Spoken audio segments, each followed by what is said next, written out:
Bonjour et bienvenue dans Avez-vous choisi, le podcast qui vous invite à tout choisir dans votre vie. Avec curiosité, créativité, lucidité, responsabilité et authenticité. Je suis Oriane Savouré-Lucas, serial choisisseuse de ma vie. Je suis aussi coach et j'accompagne les personnes ambitieuses et engagées qui réussissent dans la vie et qui ont surtout à cœur de réussir leur vie. Je les accompagne à se créer une vie sur mesure, une vie épanouissante et impactante en profondeur. Dans la vie, j'ai les pieds sur terre, la tête dans les étoiles, et avec Avez-vous choisi, je vous propose d'explorer le vaste et intrigant territoire du choix. Cette exploration, je vous y invite au fil des épisodes et à travers 3 formats. Le billet, dans lequel je partage questionnements, réflexions et ressources qui m'aident à choisir ma vie. L'éclairage, où j'échange avec une auditrice ou un auditeur qui se sent bloqué dans un projet et qui souhaite bénéficier de mon éclairage pour débroussailler et clarifier sa situation. Et enfin, la conversation, dans laquelle je vous propose de faire la connaissance d'une personne et de son précieux supplément d'âme. Une personne dont je trouve la trajectoire de vie inspirante. Une manière de poursuivre votre exploration du territoire de vos choix à travers la découverte d'un parcours singulier.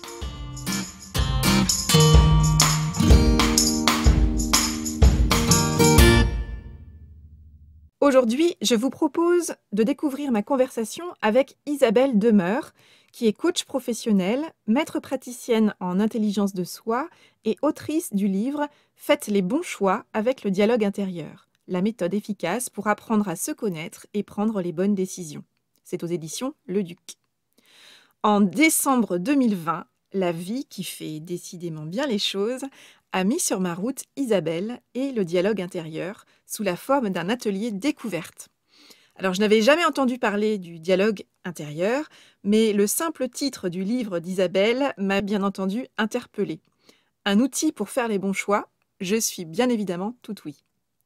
Alors, l'éternelle étudiante que je suis a débarqué avec sa curiosité à cet atelier. Et au cours de ce temps de transmission et d'expérimentation, j'ai eu la joie de vivre l'expérience du dialogue intérieur guidé par Isabelle. Puissant et passionnant. J'ai tout de suite su que l'histoire ne s'arrêterait pas là et que j'entamais là une relation importante avec le dialogue intérieur et avec Isabelle. Depuis cette rencontre et depuis cette conversation que vous allez écouter, je travaille avec Isabelle dans le cadre de la supervision de ma pratique de coach et je me suis également formée au dialogue intérieur, cet outil puissant et pragmatique que j'utilise à présent dans ma pratique de coach. Utiliser le dialogue intérieur, c'est explorer la multiplicité de nos personnages intérieurs, c'est mettre en lumière les aspects dominants de notre personnalité et ceux qu'on a laissés de côté, ou encore, c'est questionner l'automatisme de nos choix.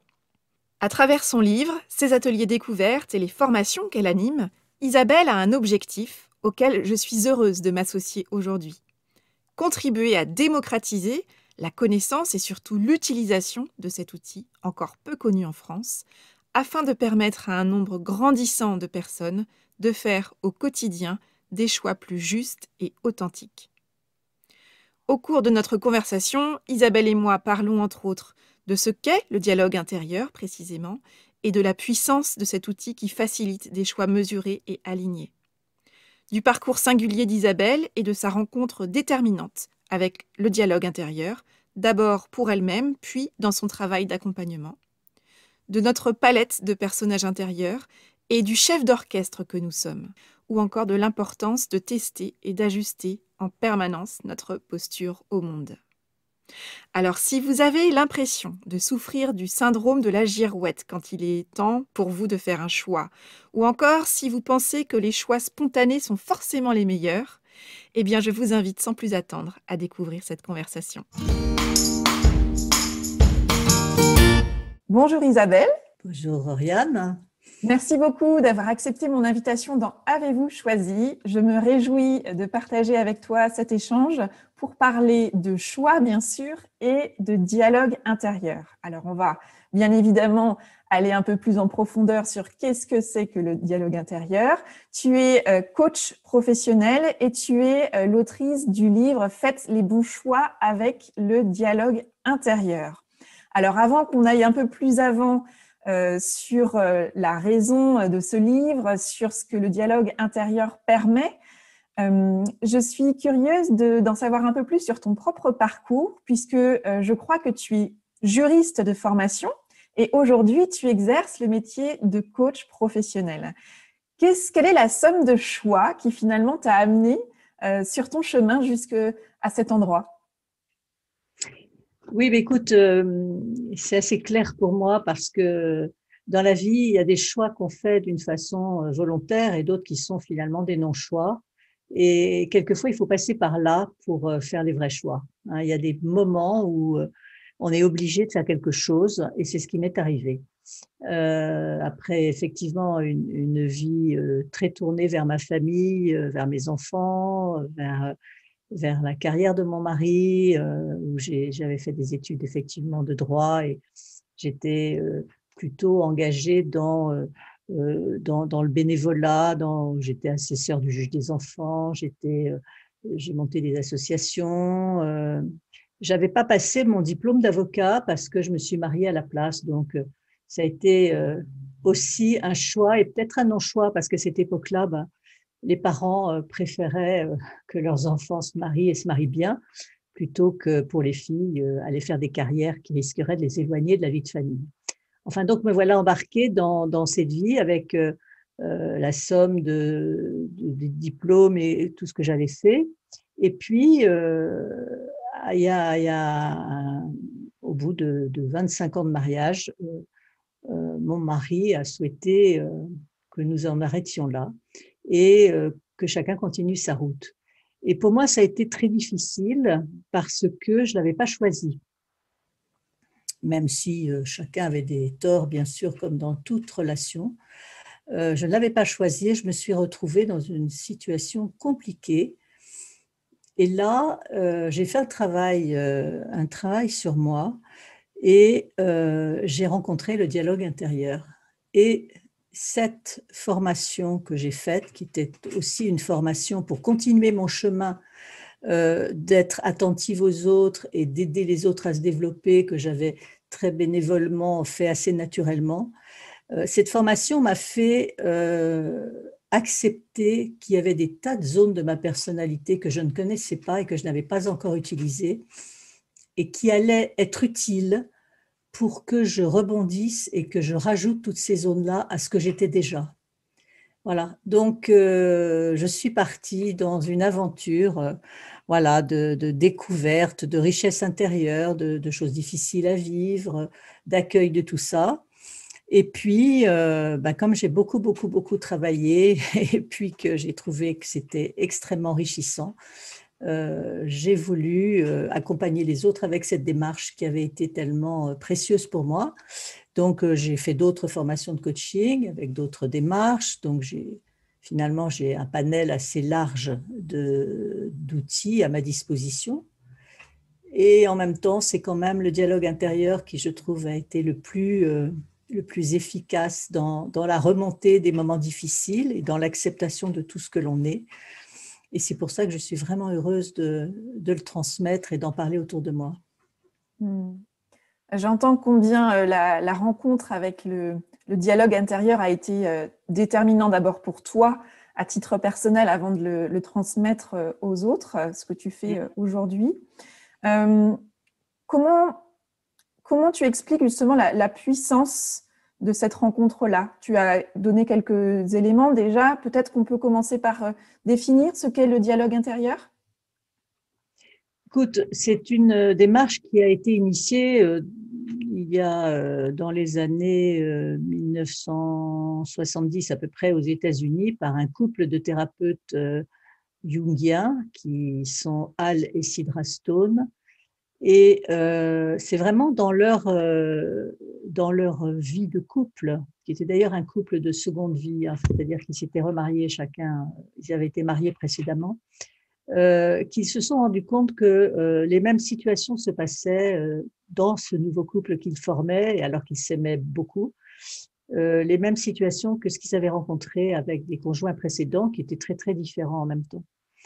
Et ils ont donc vraiment travaillé sur ce qui se passait et découvert qu'à l'intérieur de chacun, il y avait un certain nombre de personnages ou de facettes de la personnalité qui n'avaient pas les mêmes besoins, les mêmes énergies, la même façon de se présenter, les mêmes objectifs, et que tout ça interagissait. C'est-à-dire qu'ils étaient deux, mais ils étaient au minimum quatre, c'est-à-dire chacun une partie vulnérable en eux qui ressurgissait de temps en temps et une partie puissante et forte qui reprenait la main. Donc on avait au minimum quatre personnes au lieu de deux. Puis finalement, quand on commence à chercher ce qui se passe, on voit qu'il y a beaucoup d'autres facettes. Et donc, nous sommes à chaque fois face à des familles nombreuses et non pas face à une seule personne. Et finalement, c'est parce qu'ils ont travaillé sur eux avant de faire une théorie que leur démarche est aussi puissante. Et moi, je me dis que c'est parce que j'ai travaillé sur moi et que je l'ai expérimenté avant de comprendre la théorie que je trouve ça vraiment intéressant, et que dans les formations que je donne, qui sont des formations de découverte, je dis, on ne va pas faire de théorie maintenant, on va déjà expérimenter ce qui se passe. Et de là, on va tirer les lois et les théories et ce qui se passe en nous. Donc, on commence toujours par vivre quelque chose pour pouvoir ensuite comprendre ce qui s'est passé et en tirer des règles, des lois, des choses qui peuvent être un petit peu plus intellectuelles, mais c'est vraiment après l'avoir vécu. Mm. Donc, le dialogue intérieur, ce que j'en comprends, c'est prendre finalement connaissance et conscience de la multiplicité, de la diversité des personnages qui vivent à l'intérieur de nous, qui nous constituent, dont on n'a jusqu'à présent pas toujours connaissance ni conscience, ou parfois on en a connaissance et conscience, mais certains sont valorisés là où d'autres sont mis de côté, dénigrés, ignorés, rejetés. Donc, en quoi finalement le dialogue intérieur va permettre, grâce à ce travail de connaissance et de conscience, de rendre le fonctionnement de la personne plus juste et plus authentique? Bien, tu vois, ce qui me vient là, c'est que il y a toute une facette de notre personnalité que nous acceptons bien et avec laquelle nous nous identifions, ou en tout cas on se présente comme ça, hein. L'un est le bon garçon qui aime rendre service, c'est comme ça qu'il se définit. L'autre va être la femme généreuse et active qui s'occupe de tout le monde. Une autre va être un leader qui entraîne et qui a toujours des plans et qui fait qu'il embarque tout le monde. Enfin, ça va être des aspects qui sont vraiment très forts, et je vais dire qui sont des pilotes automatiques pour chacun. C'est-à-dire qu'ils prennent la place de la personne, croyant être la personne. Or, ils ne sont pas que ça. Hein, la personne n'est pas que ça. Et pendant ce temps-là, et en même temps, ce qui est tout à fait opposé à ces énergies-là est rejeté à l'intérieur et n'est pas regardé, n'est pas vécu. Par exemple, celui qui est un bon garçon, bien gentil pour tout le monde, il va détester le guerrier qui est en lui, celui qui est capable de prendre la place, la première place, d'imposer les situations. Bah, la femme qui est la femme généreuse, active, qui s'occupe de tout le monde, elle va détester une partie égoïste chez elle, qui s'occupe que d'elle, qui regarde comment elle va, qui prend soin d'elle, elle va la trouver inutile, etc., etc. Et donc, ça fait que dans notre personnalité, dans ce que l'on montre, ce qui est finalement la persona dont on parle souvent, tous les opposés vont être rejetés, vont être repoussés et vont former finalement tout ce qui est dans l'inconscient, vont représenter cette partie-là qu'on ne va pas bien voir, et qui constitue pour Jung en tout cas ce qu'est l'inconscient, hein, puisque pour Freud, Freud a une autre vision de l'inconscient que Jung. Mais Jung, c'est ce que l'on ne peut pas vivre parce que l'on ne peut pas vivre deux choses en même temps. Donc il y a une chose qui est valorisée et l'opposé qui est mis dans l'inconscient. Et pour Jung, notre route, ce qu'on a à faire sur Terre, c'est de se récupérer tout ça et d'en faire un chemin qu'il appelle le chemin d'individuation, c'est-à-dire le chemin qui va faire que chacun est l'individu propre, entier qu'il doit être. Mais ça prend une vie.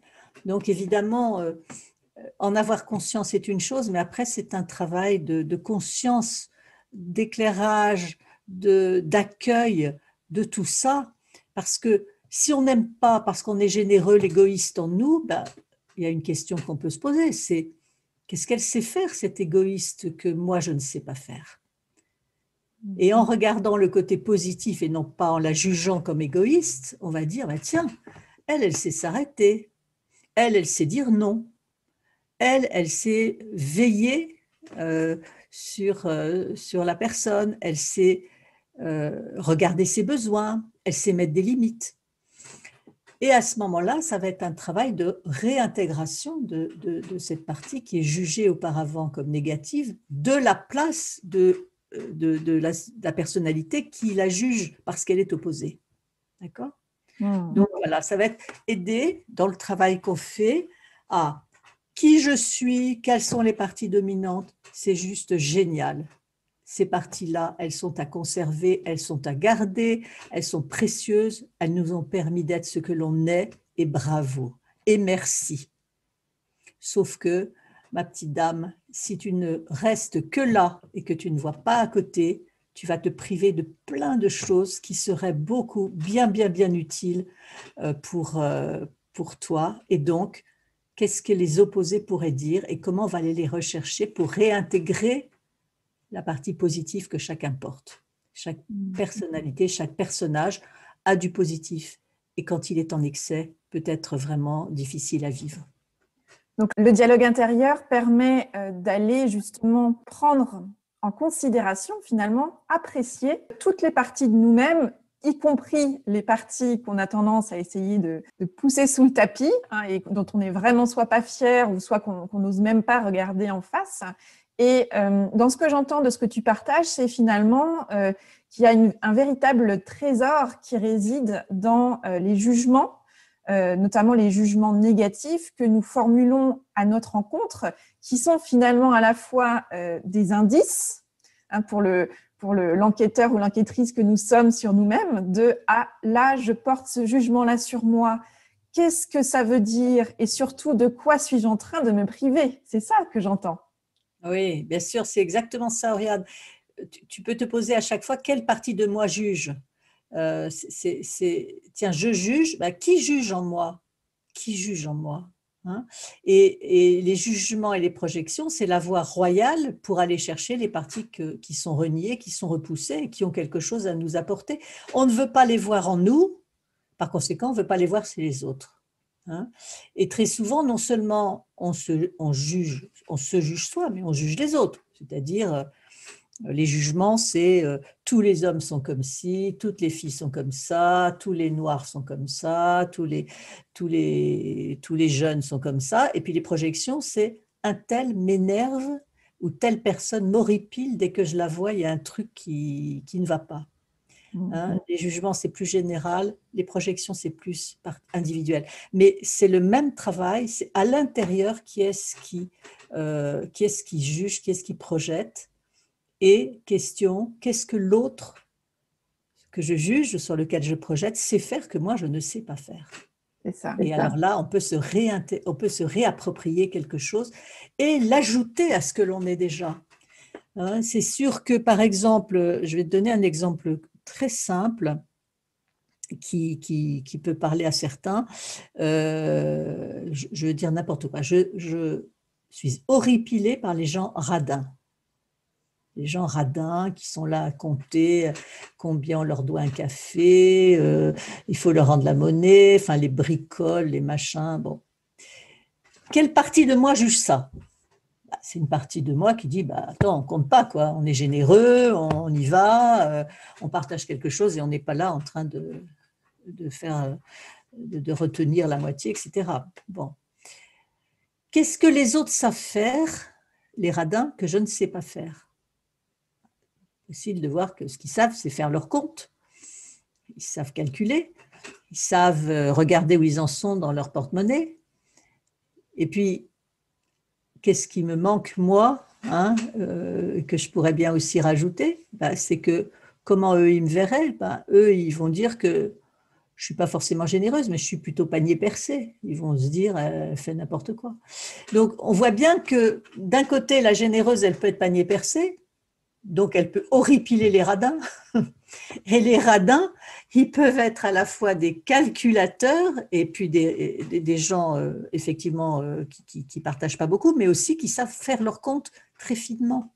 Et donc, si on reste de sa fenêtre sans en disant c'est moi qui ai raison parce que c'est comme ça, il faut être généreux, et donc les radins sont nuls, ben, on a bien plus, bien meilleur temps de se dire qu'est-ce qu'ils ont à m'apprendre, qu'est-ce que j'ai à aller chercher, comment je peux aller chercher ça en moi, comment je peux l'accueillir même un tout petit peu, parce que je ne vais pas devenir pour autant ce que je voyais en Eurada ou très bonne gestionnaire de mes comptes, mais en tout cas, ça va être une attention que je vais pouvoir porter à ça. Et alors, du coup, ça va rejoindre un tout petit peu la question que tu veux me poser, en tout cas que j'entends sur les choix que l'on fait. Quand on fait un choix, qui fait le choix? Qui fait le choix? Il ne s'agit pas de dire, enfin, je sais pas moi, enfin, pour moi, ça me paraît extrêmement simple. Qui fait le choix? Quelle partie dominante de moi va finalement trancher? Quand je fais un choix immédiat et spontané, sans réfléchir à la réponse que je vais donner, c'est évidemment une partie dominante qui choisit à ma place. Ce sont les parties dominantes, si elles ne sont pas freinées, elles s'assiedent à notre place, hein, elles conduisent notre voiture. Hein, donc, voilà. Donc, quand il y a un choix à faire, c'est mais ce qui serait à l'opposé de ma spontanéité, de ce que j'aurais envie de choisir, parce que je choisis toujours pareil, qu'est-ce qu'il dirait, quoi? Hein? Ce que j'entends effectivement, c'est que le dialogue intérieur nous permet finalement de prendre connaissance et conscience du fait que nous sommes composés donc d'une multiplicité de personnages intérieurs qui se construisent dans une dualité, c'est-à-dire qu'il y a toujours un recto et un verso finalement, même si nous avons des forces dominantes, et que prendre conscience de ce double mouvement, eh bien, tout cela, si on travaille à avancer vers davantage d'équilibre, hein, si on imagine un curseur entre les deux opposés que sont par exemple le généreux et le radin que tu évoquais tout à l'heure, comment est-ce que pour être encore mieux avec moi-même et mieux avec les autres, je vais pouvoir travailler à prendre conscience de ces deux versants en moi-même, travailler à ajuster l'équilibre entre les deux forces, et comment est-ce que ce système d'opposer, finalement, quand il s'agit du choix, va me permettre non pas d'être dans des réactions immédiates et spontanées, mais plutôt d'aller me nourrir de ma richesse totale et de faire des choix authentiques, entiers, dans le sens où j'ai pris en compte l'ensemble de la personne que je suis et non pas simplement une décision depuis la fenêtre de mon personnage dominant, par exemple. Est-ce que ça résume bien l'approche? C'est tout à fait clair. Oriane, tu comprends très bien. Il y a juste un petit point qui est peut-être un petit peu difficile, enfin un petit peu différent, c'est que il s'agit pas de faire de l'eau tiède finalement. Il s'agit pas d'être un peu moins généreux et un peu plus radin pour que ce soit bien. Il s'agit plutôt de voir à quel moment le généreux peut vraiment vivre sa vie de généreux et à quel moment celui qui fait ses comptes doit être là. Et du coup, c'est plutôt le dialogue intérieur, c'est non seulement la conscience que l'on est une multitude de personnes, que l'on a une multitude de personnes à l'intérieur de nous, dont certains sont cachés et d'autres sont mis en valeur, mais c'est surtout mettre en place une instance qu'on appelle le moi conscient. Les Américains disent aware ego. On l'appelle le moi conscient ou l'ego conscient ou le moi prenant conscience. Ça dépend des écoles et des formateurs. Mais en tout cas, c'est une instance qui va être comme le chef d'orchestre, comme le metteur en scène, qui va décider de qui est juste à ce moment-là, hein, qui peut venir à ce moment-là. Et ce qui est assez intéressant aussi, c'est que même si on est en train de travailler sur une polarité opposée, mettons, je reprends l'exemple du radin et du généreux, il y a très souvent, quand on fait une séance, quand on travaille, d'autres personnages qui émergent et qui sont aussi des personnages à qui on va laisser de la place parce qu'ils ont quelquefois absolument rien à dire ou ils n'ont jamais eu le droit de parler. Mais on peut imaginer, par exemple, je fais une supposition, que le personnage que je juge vraiment radin, au fond, il y a un petit garçon au fond de lui qui a peur de manquer parce qu'il a connu ça dans sa jeunesse ou parce qu'il connaît l'histoire de parents qui ont beaucoup travaillé, qui ont eu du mal à économiser et qu'il y a donc derrière une peur qui peut exister et qu'il va falloir aussi qu'on entende. Et c'est pas pour rien que chaque aspect de la personnalité est là. Il peut y avoir aussi derrière la généreuse une histoire où il y a une petite fille qui a toujours entendu que pour être aimée, il faut donner, il faut prendre en charge les autres, il faut leur donner ce qu'on a, que soit on passe en dernier et que les autres doivent être servis en premier, etc. Et donc, du coup, c'est petit à petit, on rentre dans un théâtre, ce que je dis un théâtre intérieur qui est magnifique parce que la personne qui travaille, ce que je trouve très beau, ne se sent jamais jugée, ne se sent jamais dévalorisée. Juste, elle est en train de regarder les poupées russes, comment elles s'emboîtent, et puis comment est-ce que chaque chose a pris place, et puis comment il y en a qui ont pris toute la place, et puis comment il y en a d'autres qui sont démunies, et comment on va les écouter, et leur redonner la place pour ce qu'elles savent faire et ce qu'elles peuvent faire. Et par rapport à cette question du choix, justement, tu as intitulé le livre que tu as écrit « Faites les bons choix avec le dialogue intérieur ». Comment est-ce que concrètement, au regard de ce qu'on vient déjà d'évoquer, le dialogue intérieur permet de faire un bon choix? Et peut-être peut-on commencer par qu'est-ce qu'un bon choix, justement, sous l'angle du dialogue intérieur? Alors, sous l'angle du dialogue intérieur, un bon choix, c'est un choix qui n'est pas binaire. Hein. C'est un choix où véritablement on a fait le tour de la question, on est allé explorer les différents aspects de la personnalité ou de l'interaction avec d'autres personnes qui sont finalement en lien avec ce choix. Hein. Il n'y a pas simplement que soi-même, mais il y a des choix qui engagent aussi d'autres personnes. Donc c'est vraiment important de savoir à la fois se promener dans, par exemple, si je me rattache à la typologie jungienne, on va peut-être, par exemple, aller chercher qu'est-ce qu'on a concrètement sous les yeux dans le choix à faire. Qu'est-ce que ça va être comme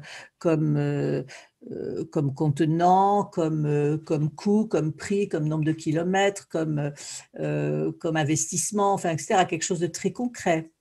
Et puis, on va peut-être aussi aller chercher qu'est-ce qu'on pourrait rajouter, qu'est-ce que ça pourrait être si ce choix qu'on a à faire, on voyait où ça pourrait nous mener, qu'est-ce qui pourrait nous apporter d'autre. Enfin là, on va aussi chercher à regarder qui en nous pourrait élargir la situation, voir les conséquences, voir plus grand.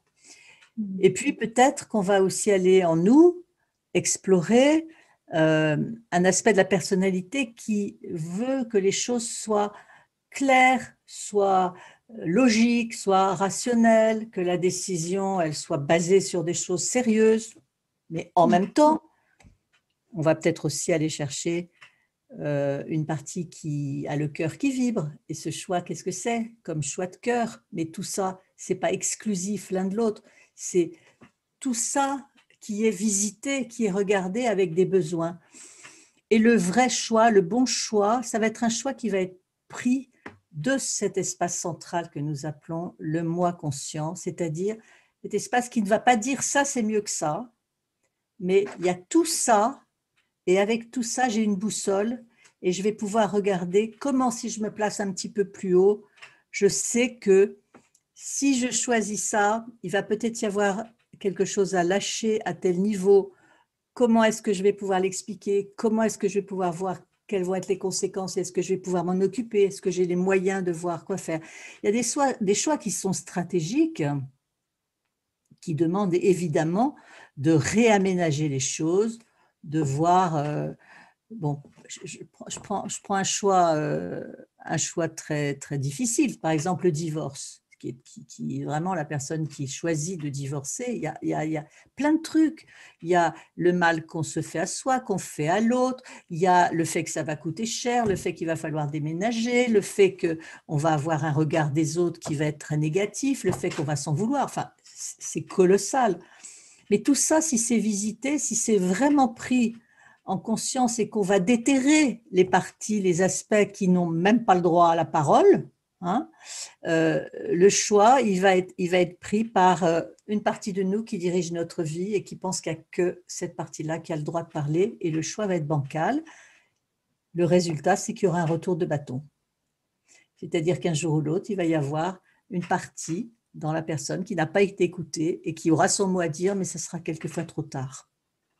Et en plus, parfois très violent, c'est-à-dire dans la manière dont cette partie-là peut se Exactement. manifester, ça peut être Voilà. très intense, quoi. Voilà. Il n'y aura pas eu la conscience qui sera mise sur, oui, et ben, par exemple, je sais pas, pour certaines personnes, il y aura besoin de passer par une étape de pardon, par exemple, par une étape de reconnaissance de ce qui a été vécu. Voilà, moi, j'ai accompagné des couples comme ça, et je trouve qu'il y a, pour chacun, il y a des besoins qui, si on, comme en plus j'avais fait du droit, je voyais bien dans le droit de la famille comment les avocats n'ont absolument pas le temps de s'occuper de ça, et combien c'est un aspect extrêmement difficile pour les couples, c'est que ça va être réglé dans un niveau extrêmement matériel, ou en tout cas apparemment, voilà, en mettant des responsabilités à droite à gauche, mais il y a tout un pan de la personnalité qui va être tout ce qui va être l'impact personnel, l'impact sur le regard sur soi, sur la reconnaissance de ce qui s'est passé, qui va être important de traiter, hein. Mmh.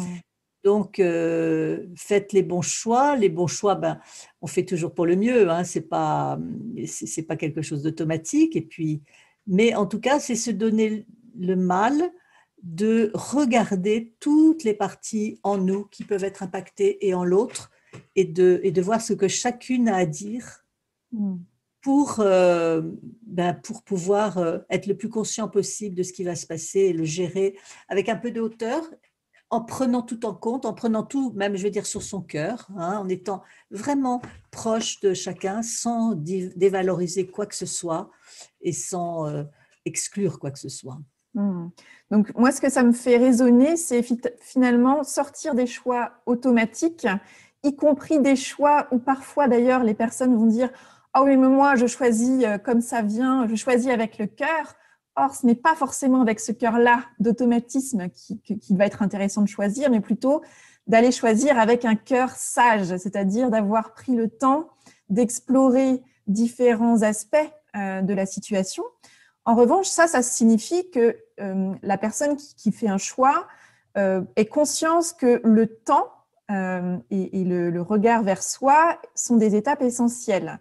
Donc, pour quelqu'un qui nous écoute aujourd'hui et qui se dit ça a l'air super intéressant, mais concrètement, je fais comment et surtout peut-être par quoi je commence, peut-être quelle est la question qui pourrait m'aider à amorcer une réflexion pour un choix non pas automatique, mais un choix intégré et pris depuis la place de ce fameux chef d'orchestre qui va voilà, faire entrer les instruments avec la bonne justesse et la bonne nuance. Mmh. Euh, alors, c'est un travail qui n'est pas très simple à faire tout seul, pour être honnête, parce qu'on est vite rattrapé par nos aspects dominants de la personnalité qui pensent qu'ils ont leur mot à dire. Alors, quand on travaille avec ce qu'on appelle un facilitateur, c'est-à-dire quelqu'un qui travaille comme ça, euh, on va en général commencer par écouter la partie dominante, hein, et c'est ce que vous pouvez faire aussi individuellement en travaillant tout seul, c'est naturellement, c'est quoi? Qu'est-ce qui est là, quoi? Si je continue l'idée du divorce, est-ce que c'est le revanchard, ou est-ce que c'est la partie effondrée, ou est-ce que c'est la culpabilisante, ou est-ce que c'est le portefeuille qui voit combien ça va lui coûter? Enfin, on écoute ça et on lui donne vraiment de la place. Mais si c'est le portefeuille qui a parlé, par exemple, on va lui dire, bah, est-ce que vous pourriez changer de place et vous mettre à un endroit où vous n'avez pas du tout le même avis que le portefeuille qui vient de parler, hein? Et le changement de place est important, et d'une autre place, il va se passer quelque chose et une autre partie va pouvoir s'exprimer. C'est énergétiquement extrêmement important. Donc, dans mon livre, qui quand même, j'ai voulu rendre pratique et dire, vous pouvez travailler là-dessus aussi tout seul et c'est aussi possible. Je dis, si vous vous lancez là-dedans, donnez-vous du temps et donnez-vous de l'espace, vous allez pouvoir changer de place et vous dire, et là, qu'est-ce qui se passe si je suis à l'opposé de celui qui vient de parler? Comment est-ce que je vois les choses? Est-ce que c'est différent, hein? Revenir ensuite à la place de démarrage et voir ce qui émerge et ce qui vient et redonner de la place à ce qui vient. Donc, c'est vraiment un dialogue, une rencontre avec différents personnages qui nous constituent. Alors, à ce niveau-là, j'ai envie de dire, c'est un petit peu, quand on dit dialogue intérieur, ça peut faire penser, il y a des gens qui confondent ça avec de la méditation, par exemple, où on va parler à l'intérieur de soi, à ce qui nous habite et faire avancer les idées et les émotions, etc. Or là, ce dialogue intérieur, finalement, il passe aussi par une zone extérieure parce qu'on fait exprimer à l'extérieur, en changeant de place, les différentes énergies qui sont confrontées, qui s'opposent et qui ont chacune à dire. Et c'est extrêmement soulageant pour la personne, tout d'un coup, de sentir qu'elle n'est pas que la partie qu'elle croyait, mais qu'il y a autre chose qui peut trouver des solutions, qui peut faire que ça va élargir ses possibilités, dont elle va pouvoir prendre soin, qu'elle aura rencontré, parce que l'énergie qu'on rencontre, on peut la retrouver. Donc, il va falloir accueillir aussi cette réintégration de ceux qui n'avaient jamais eu le droit de parler et qui tout d'un coup apportent quelque chose de nouveau. Donc ça, c'est vraiment le secret. Et on peut le faire simplement. Et là, ce matin, je reçois un petit texto là, d'un client que j'accompagne qui a lu mon livre, parce que à la fin de mon livre, il y a juste un tout petit clin d'œil que j'ai fait à des parents, parce que je me suis amusée avec mon petit-fils un jour qui était très en colère, à parler à sa colère. Et donc, je l'explique. Et là, il me dit, ce matin, il me dit, voilà, ce matin, mon petit garçon se réveille complètement effondré, voulant pas aller à l'école, extrêmement triste, sanglotant, etc. Je me suis dit, tiens, ça c'est un petit garçon qui est vulnérable, qui est fragile, qui est en train de parler, il y a quelque chose qui ne va pas à l'école. Je l'ai écouté, je lui ai dit, qu'est-ce qui se passe? Il m'a parlé d'un petit ami qui se moquait de lui. Enfin, j'ai vraiment bien écouté ce petit garçon au fond du trou et je l'ai laissé parler. Et puis, au bout d'un moment, je lui ai dit, tu sais, j'imagine qu'il y a un petit garçon bien triste là, mais je me demande s'il n'y a pas aussi un petit guerrier qui a envie d'aller à l'école et de montrer qu'il est grand et fort et tout ça. Et le gamin, il a donné un nom à ce petit guerrier, il s'est redressé, il a dit oui, je vois très bien ce que je vais faire. Oh, mais c'est génial, voilà, je vois très bien. Et oui, il va pas m'avoir et je vais y aller, je vais pas du tout. Et ce petit guerrier, il avait tout à fait une autre vision de la situation. Il était pas bloqué au fond de son lit. Et ce papa qui me dit ce matin, il me dit c'est quand même formidable parce que juste accueillir ce qui est là et faire émerger l'opposé, ça permettait à ce petit garçon de comprendre que la tristesse avait le droit d'être là et que c'était pas à dire t'as pas à pleurer, t'es grand. Non, non, t'as ça qui est vraiment dur. Et aussi, tu as de la ressource en toi que tu peux aller chercher. Et il l'a très bien compris. Et moi, j'étais contente de ce témoignage. C'est formidable. Et effectivement, ce que j'entends, c'est finalement quand il y a la question et l'enjeu qu'on peut se mettre autour de il faut que je fasse le bon choix, alors que ce soit face à son enfant, par exemple, ou en tant que personne, c'est finalement de se dire j'ai en moi un nombre de ressources. Alors pour certaines que j'ai l'habitude de mobiliser parce que je les connais bien, et j'ai aussi, à côté de ça, d'autres ressources que je n'ai pas encore explorées ni exploitées.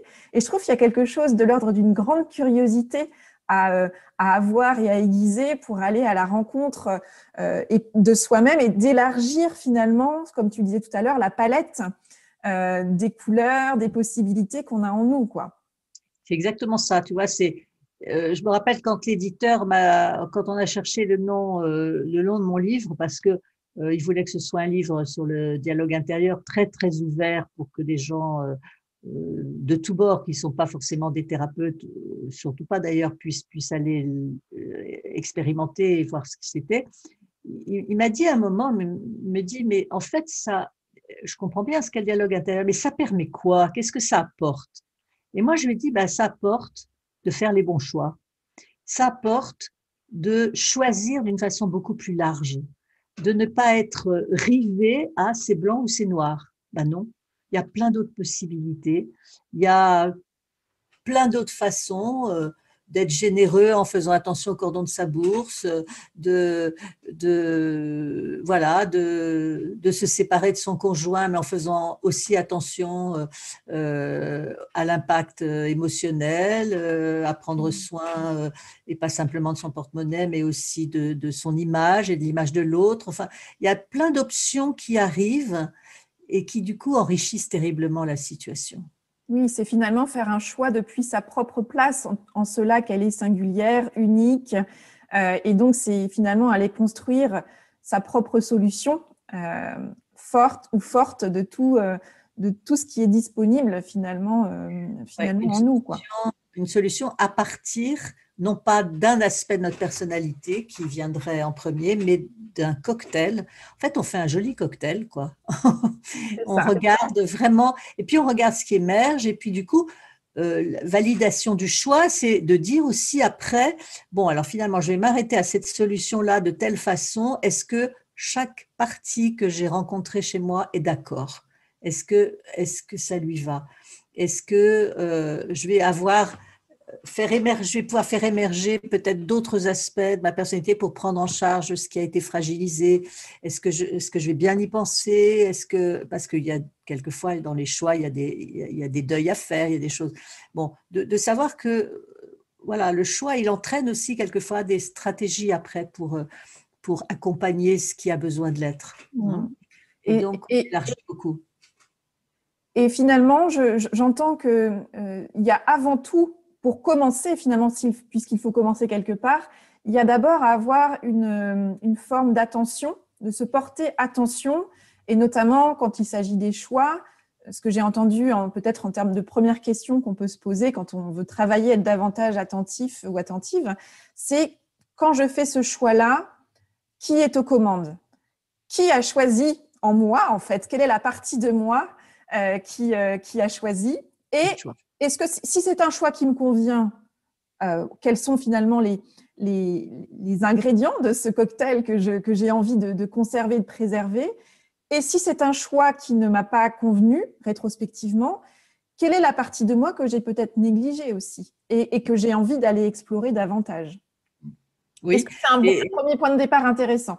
c'est un bon point de départ. Peut-être que au lieu d'aller voir si ça n'a pas convenu, si ça n'a pas marché, qu'est-ce que j'aurais dû faire, c'est peut-être systématiquement de dire qui est là qui prend ce choix et qu'est-ce que dirait la partie opposée. Très vite. Très Donc, vite. qui est aux commandes et que ferait la partie opposée? Oui, que ferait la partie opposée? Oh, la partie opposée, elle dirait que des bêtises. Qui est-ce qui dit ça qu'elle dirait que des bêtises, hein?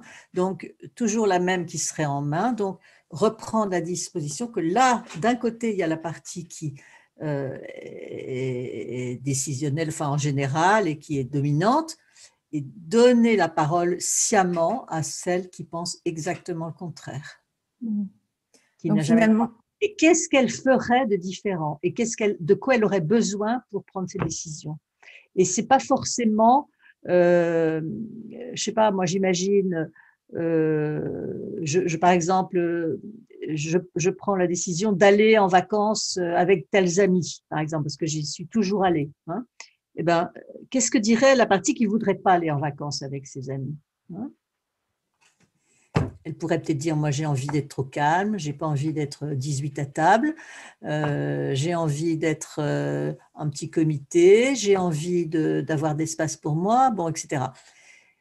Pourquoi pas faire une réflexion à, est-ce qu'on pourrait être par exemple dans un autre espace à nous, où la famille se retrouverait pas très loin des amis pour faire des excursions ensemble. Par exemple, un exemple très simple, hein, au lieu d'être dans la même maison, à faire tous les mêmes repas et à gérer tout le monde ensemble.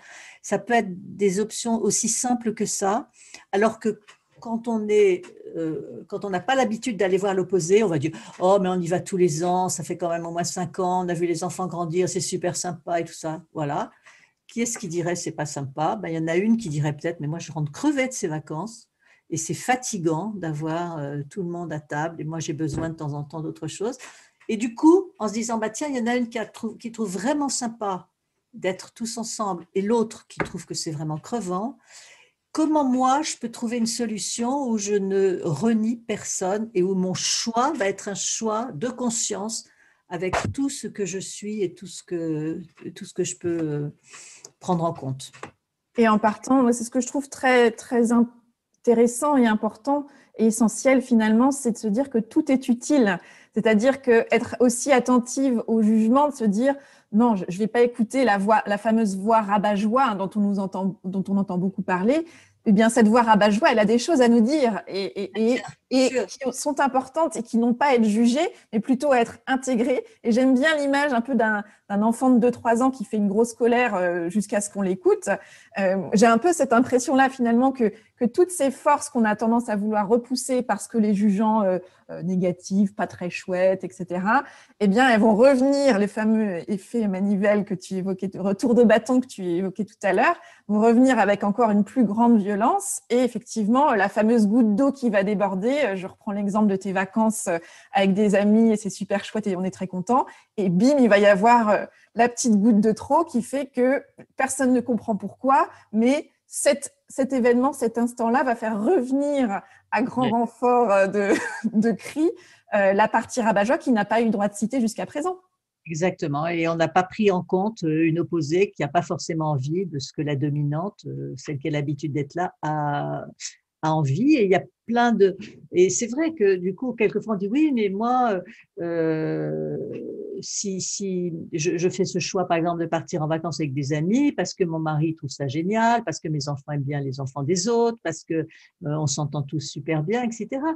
Oui, bah, après, quand on entend si elle a vraiment entendu une partie qui en peut plus, qui est crevée, qui se repose pas, c'est peut-être renégocier avec le mari comment est-ce qu'elle va se reposer, à quel espace elle pourra avoir aussi du temps pour elle.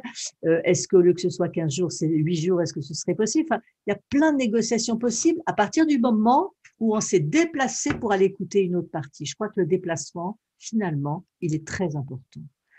Parce que si on reste à la même place, on reste dans la même énergie et donc on va résister à l'autre solution. Hein. Et donc le déplacement, il n'est pas anodin. Il n'est pas anodin. Moi, je suis aussi attentive quand j'ai des personnes chez moi, à voir où est-ce qu'elles choisissent comme place. Hein. Si c'est la place tout proche du siège qui commande, ou bien si c'est une place à l'écart, ou si c'est debout, si c'est assis, si c'est en boule, si c'est par terre. C'est très parlant par rapport à qui est-ce qui est là et qui s'exprime. Et ça aide à rentrer dans l'énergie. Donc Hein. finalement, Mm. c'est une histoire de mise en mouvement, de processus, de danse. Hein, tu l'évoques dans ton livre, cette danse des énergies entre d'une part nos pôles très puissants hein, qu'on a l'habitude de mobiliser et dans lesquels on se sent généralement confortable et avec les rênes en main, et le pôle de la vulnérabilité voilà, qu'on mobilise, qu'on connaît moins, qu'on maîtrise peu, qui nous fait parfois peur. Et finalement, ça va être de s'engager dans un processus mouvant où on va aller accueillir tout ceci parce que tout va être utile à faire des choix depuis notre place de manière juste, authentique et unique. Formidable, Oriane. Tu as très bien compris le truc, c'est chouette. Oui, Super. oui. Et comme tu l'entends, comme tu le dis, c'est aussi très valorisant parce que c'est une façon de se regarder avec attention, avec conscience, avec confiance, avec un regard positif sur ce qui nous habite et non pas sur un regard qui juge, puisqu'on l'a vu, hein, le jugement, c'est qui est-ce qui juge. Et si on se repositionne au centre, là, il n'y a plus de jugement. Hein, et c'est vraiment ce qui est important. Je dis souvent comme image, je dis, vous voyez une grande roue de charrette, hein, avec le moyeu au milieu et puis tous les rayons en bois là, qui vont dans toutes les directions. Eh bien, ce que finalement il faut faire, c'est que si on se place sur un rayon, eh ben, si c'est le rayon qui décide, il va tout apporter vers lui. Si c'est au centre qu'on se positionne et qu'on voit ce qui déciderait bien finalement en premier, mais qu'est-ce que l'opposé du rayon pourrait dire? Et puis à côté, qu'est-ce qu'il y a d'autre qui pourrait bouger? Et de là, qu'est-ce qu'on va insuffler comme énergie, comme décision, comme choix qui va être consciente de tous les impacts que ça peut avoir et tout ce que ça peut mobiliser pour faire quelque chose d'équilibré et de confortable et voilà, qui nous fait aussi prendre en compte tout ce que l'on est. Et je dis toujours tout ce que l'on est, et on oublie la moitié de ce que l'on est comme richesse, quoi. On est une richesse, tous d'une richesse infinie. Hmm.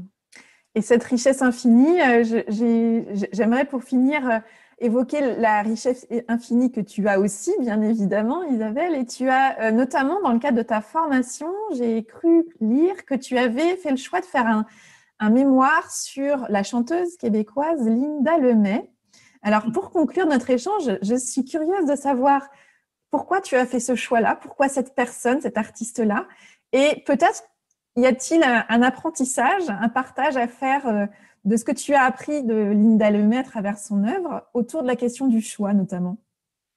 Alors moi, Linda Lemay, au moment où je faisais mes formations, c'était dans les années 2005, 2004, 2005, 2006, elle avait les prix de la musique, je sais plus quoi, elle avait reçu pas mal de trucs, elle était très en vogue, on la voit un peu moins maintenant, mais je n'ai pas souvent manqué quand elle est venue à l'Olympia à Paris.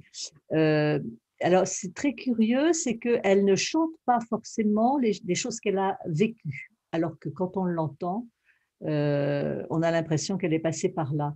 Elle a juste une chanson qui est vraiment autobiographique, c'est J'ai frappé ma fille. Voilà, elle avait donné une claque à sa fille, elle en a fait une chanson tellement ça l'a rendue triste. Mais tout le reste, qu'elle parle de la centenaire qui voit les heures s'égrener et toute sa famille morte avant elle, qu'elle voit les deux hommes qui sont un couple et qui se voient tout le temps jugés, qui n'ont pas le droit d'aimer, qu'elle voit la femme qui est trompée par son mari, qui rencontre les fameux souliers verts dans le placard, qu'elle parle de la fille qui demande à sa mère mais comment t'as fait, maman, pour rencontrer papa? Comment t'as fait pour qu'il soit le seul homme de ta vie? Enfin, c'est une somme de situations absolument superbes où ce qui est vécu est vraiment regardé avec lucidité. Alors, la chanson qui, moi, m'a vraiment éclairée et portée, c'est une chanson qui dit « Mais moi, je suis grande ». Alors, cette chanson, si vous avez envie d'aller l'écouter, écoutez-la. Quand vous tapez Linda Lemay, il y a plein de choses à écouter, mais moi, je suis grande. Elle montre finalement ce que j'ai été, hein, cette femme très connotée à je suis courageuse, je fais tout bien comme il faut, j'écoute les autres, je fais en sorte que les miens soient heureux, je fais tout bien, quoi. Elle dit, je ne teins pas les cheveux, j'ai l'eau bénite qui me monte aux cils, enfin, il y a plein de trucs qui sont amusants. Et puis, il y a tout le temps qui revient, mais ce que je voudrais, c'est vivre complètement, c'est être en pleine liberté, c'est créer, c'est me lâcher, c'est faire n'importe quoi, c'est partir sur une plage, me faire courser par des beaux marins, enfin, elle est très imagée. Et à chaque fois revient, mais non, car moi je suis grande, je suis vulnérable, je montre l'exemple, je suis responsable. Et donc, on voit bien qu'elle balance combien on a de capacité à reprendre les rênes à partir de nos personnages dominants et d'étouffer l'opposé qui a envie d'émerger et qui se rappelle à émerger. Et le jour où on a compris que les deux ont leur place et que les deux sont bien et qu'on peut à la fois être grande et solide et aussi se faire plaisir et se lâcher et courir sur une plage, alors là, on a réuni tout ça. Et je trouve que Linda Lemay, c'est un personnage merveilleux pour nous faire comprendre ça. Elle écrit, par exemple, une chanson magnifique aussi sur un enfant handicapé, une mère qui a un enfant handicapé.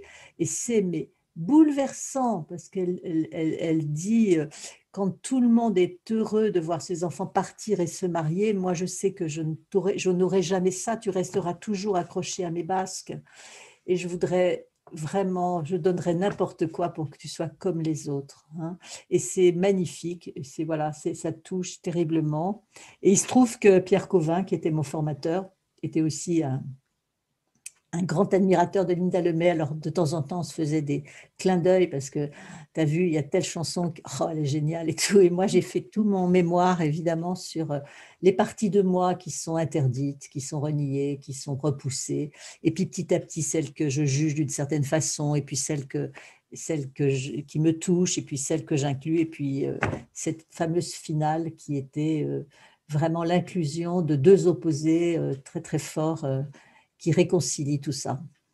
Mais merci pour ce partage. Et ce que j'entends aussi, au-delà de ce lien particulier que tu entretiens avec Linda Lemay et ses chansons, c'est combien l'art peut être aussi une véritable source d'inspiration, c'est-à-dire arriver à trouver un artiste ou une modalité finalement de créativité qui nous permet justement d'aller voir d'aller accéder à un champ des possibles plus large que celui qu'on imagine ou qu'on ose imaginer.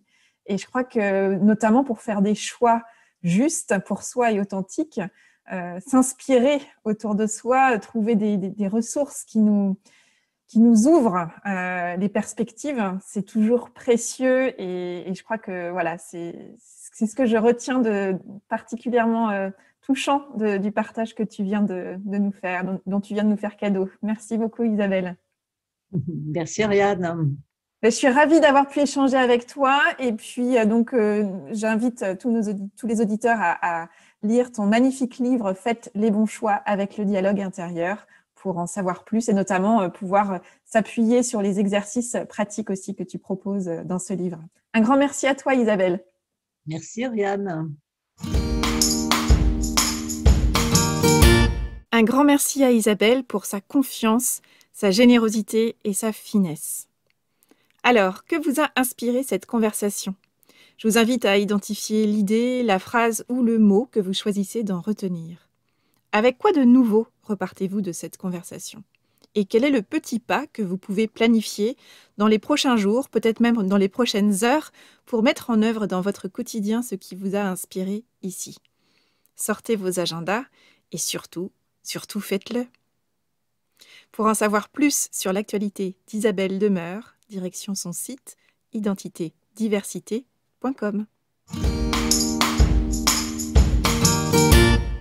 Si vous êtes une personne qui sait cocher les cases avec succès et qui sent que pourtant la vie, ça doit être un peu plus que ça, si vous êtes lassé de votre quotidien agité en surface et que vous aspirez à plus de sens, plus de densité dans votre vie, sachez que j'accompagne un petit nombre de personnes en coaching individuel à distance, avec le dialogue intérieur entre autres.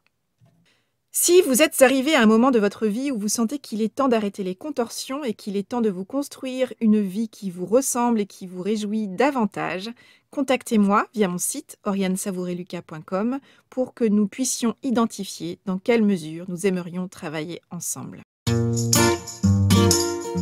Voilà, c'est tout pour aujourd'hui. Vous retrouverez cet épisode sur le site orianesavoureluca.com. Si vous aimez ce que je vous propose, pensez à vous abonner à la newsletter d'Avez-vous choisi pour être alerté dès la publication d'un nouvel épisode et pour recevoir la graine de la semaine. C'est une graine sous la forme d'une question, d'une réflexion, d'une intention que je sème par mail chaque lundi et qui pourra germer au fil de votre semaine. Pour soutenir ce projet de façon bienveillante et efficace et pour lui donner davantage de visibilité, votre voix compte énormément et elle peut porter de différentes manières. La meilleure façon de le faire, c'est de vous abonner sur la plateforme de podcast de votre choix à Avez-vous choisi, de partager votre enthousiasme par écrit en déposant une constellation 5 étoiles et un avis sur Apple Podcast ou sur votre plateforme de podcast préférée. Et bien sûr, continuez de faire découvrir Avez-vous choisi à ces personnes qui comptent pour vous et que l'idée de se construire une vie choisie pourrait réjouir. Enfin, si vous souhaitez me contacter pour postuler à l'éclairage, me partager vos retours, vos questions, vos avancées sur vos choix ou pour me suggérer de nouveaux invités, pourquoi pas, vous pouvez me contacter via mon site. Je me ferai un plaisir de vous répondre. Je vous souhaite une bonne semaine et je vous donne rendez-vous vendredi prochain pour un nouvel épisode. Et d'ici là, et si vous choisissiez tout ?